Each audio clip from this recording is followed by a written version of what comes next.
everything is subject to entropic decay, right? Things fall apart of their own accord across time.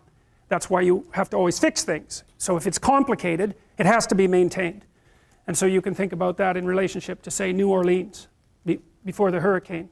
Because people say, well, the hurricane caused a flood and that destroyed much of New Orleans. And so that's an act of God. That's one way of looking at it, right? It's a random natural event. But then you think, well, wait a minute. The Dutch, their country is mostly underwater, right? So they have these huge dikes to keep the sea back.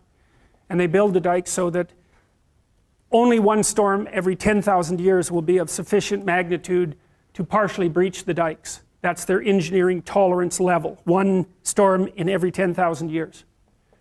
The US Army Corps of Engineers knew that the dikes in New Orleans were built to withstand one storm every 100 years, the biggest storm every 100 years.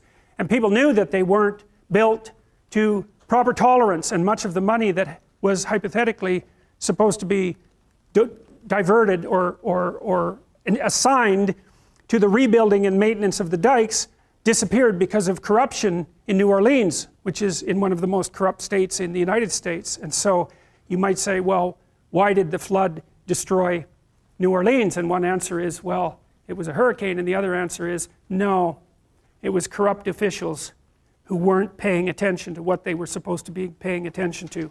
And the flood came, and that's the meaning of the stories, because of the sins of men, so to speak, which is the capacity of people to turn a blind eye to their responsibilities when they know perfectly well that something needs to be done. And so if you don't do what needs to be done and something comes along to wipe you out, then it's perfectly reasonable to view that as a judgment on your refusal to do what you knew to be right. So that's the flood story.